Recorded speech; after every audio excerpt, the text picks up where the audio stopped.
Assalamualaikum warahmatullahi wabarakatuh. Auzubillahi minasyaitonirrajim. Bismillahirrahmanirrahim. Summa kalla sayalamun. Sekali lagi, tidak. Kelak mereka akan mengetahui.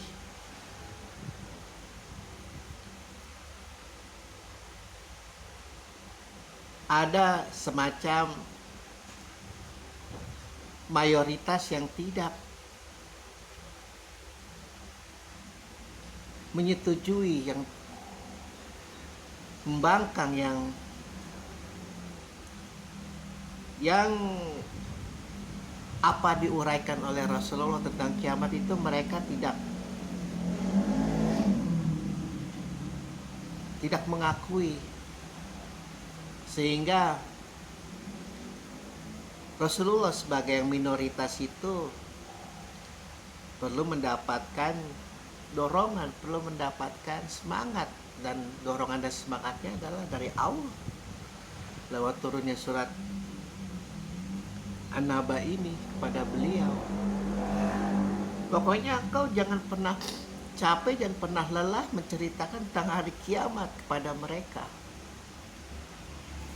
Mungkin kelalaian mereka karena mereka tidak takut kepada aku, sehingga mereka melupakan aku, sehingga mereka melupakan bagaimana kelak mereka akan aku kumpulkan, akan aku hisab, akan aku tentukan nasib mereka apakah di surga atau di neraka. Sudah, terus saja seperti itu. Kau hanya memberi peringatan. Kau adalah sebagai pembawa kabar gembira sekaligus pemberi peringatan yang nyata. Terserah mereka tidak percaya, terserah syukur-syukur mereka percaya. Namun sekali lagi, sampaikan kepada mereka, sekali-sekali ketidakpercayaanmu itu kelak engkau akan ketahui sejelas-jelasnya bahwa nabiku, bahwa rasulku, bahwa sahabatku ini, kekasihku ini yang namanya Muhammad bin Abdullah itu bukan termasuk orang yang dalam golongan pendusta, pembohong. Sekali-sekali tidak, kelak mereka akan mengetahui. Allah kalau sudah, ini istilah kan kata-kata sangat jengkel, ya kesel sedikit lah kepada ciptaannya yang sudah terhasut oleh laknatullah. Padahal tidak ada sedikit pun apa yang disampaikan oleh Muhammad itu akan, kalau mereka sadar, karena mereka tidak sadar saja, kalau mereka sadar tidak ada sedikit pun yang mengganggu, yang mengambil, yang istilah kasarnya yang merenggut apa yang menjadi hak mereka. Mereka berhak untuk terus minum, mereka berhak untuk terus berzina, mereka berhak untuk terus mengubur anak-anak perempuan mereka. Cuman kelak mereka akan mengetahui akibat perbuatan mereka itu. Mereka akan ditempatkan ke dalam pahala yang terburuk adalah namanya neraka. Dan sekali lagi, tugas beliau, goalnya itu adalah menyingkirkan semua berhala-berhala yang mengelilingi Hajar Aswad, 360 berhala. Jadi ada perjuangan fisik dan ada perjuangan non fisik. Perjuangan fisiknya itu mau gak mau itu, pembuat berhala itu 360 itu kan bentuknya manusia. Pasti mereka akan terus berjuang bagaimana berhala itu tetap kokoh mengelilingi Hajar Aswad. Itu perjuangan fisik yang mau gak mau harus melalui adu senjata, adu otot, adu kekuatan. Lalu ada perjuangan non fisiknya, yaitu terus mengingatkan agar mereka sadar. Kalaupun mereka tidak sadar, itu bukan urusanmu Muhammad, itu adalah urusanku. Sekali lagi, sering Allah mengatakan ketika nabinya merasa galau, merasa pikiran panjangnya, aduh bagaimana ini, gak mungkin lah aku bisa membereskan umatku ini, luar biasa kacau, luar biasa berantakan, luar biasa brengsek. Terus diingatkan, tugasmu itu hanya memperingatkan.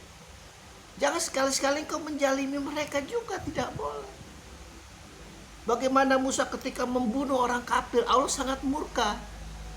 Bahkan Allah mengatakan, kalau saja aku tidak sayang kepadamu, engkau sudah aku usir dari tempatku ini. Seluruh alam semesta ini milikku, engkau gak boleh menjalimi. Maka diusir Musa.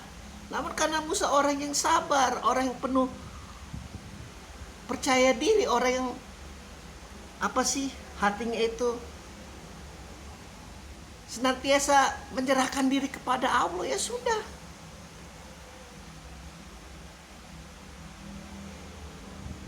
Dia disuruh pergi oleh Allah sampai jarak perjalanan kakinya sampai ke rumah Yakub, dan akhirnya memperoleh 2 istri yang cantik.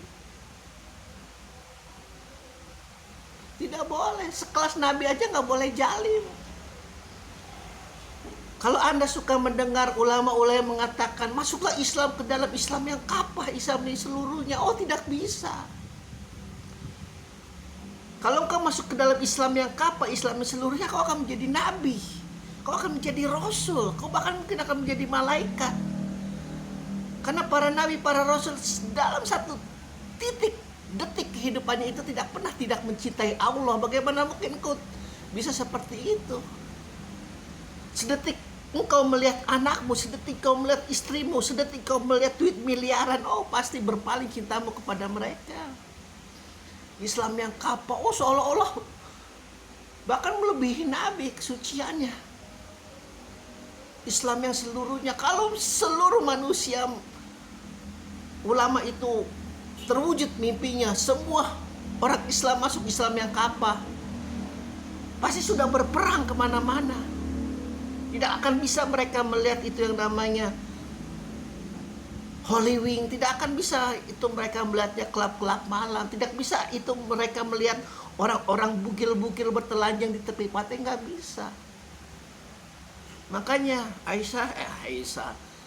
Fatimah mengatakan, engkau harus membedakan Abu Bakar, hukum Allah dengan hukum manusia. Tanah Padak ini adalah hukum manusia, ayahku membelinya.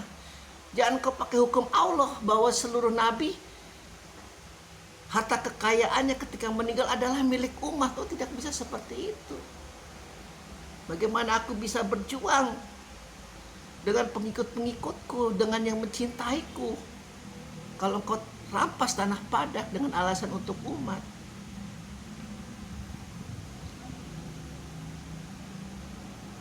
Sekali-sekali tidak. Kelak mereka akan mengetahui kenapa mereka itu bisa masuk surga, kenapa mereka itu bisa masuk neraka. Karena Allah berjanji, ketika engkau melihat neraka jahim, ketika engkau melihat neraka apapun itu di depan matamu, engkau akan mengetahui apa yang telah engkau perbuat dahulu.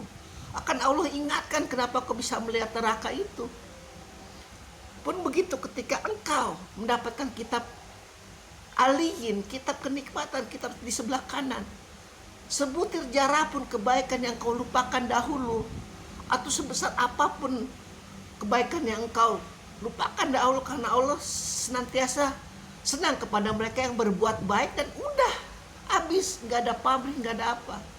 Sekali lagi di dalam kuliah diajarkan berbuat baiklah, seolah-olah aku sedang buang air tinja, seolah-olah aku sedang buang air seni.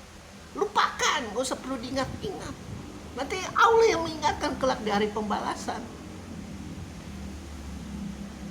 Kelak kau akan mengetahui itu. Pembesar-pembesar kafir Quraisy yang demi Allah, kalau mereka mau memakai nalarnya, mereka mau memakai hatinya, mereka mau memakai dan meredam sedikit hawa nafsunya, pasti akan sadar karena tidak sadar. Dan untuk mencapai kesadaran itu tidak akan mungkin kita bisa sampai setara Rasulullah, para nabi. Tidak akan mungkin. Kesadaran mereka penuh dari ujung kaki sampai ujung rambut. Sekali-sekali tidak. Sekali lagi Allah, kalau ketika nabinya itu sudah terpojok karena mayoritasnya itu membangkang, sekali-sekali tidak. Kalau mereka itu semua akan mengetahui itu. Akibat perbuatan mereka yang merusak alam semesta ini, merusak Hajar Aswad, merusak masyarakat, merusak sosial ekonomi dan lain sebagainya. Alhamdulillahirabbil alamin.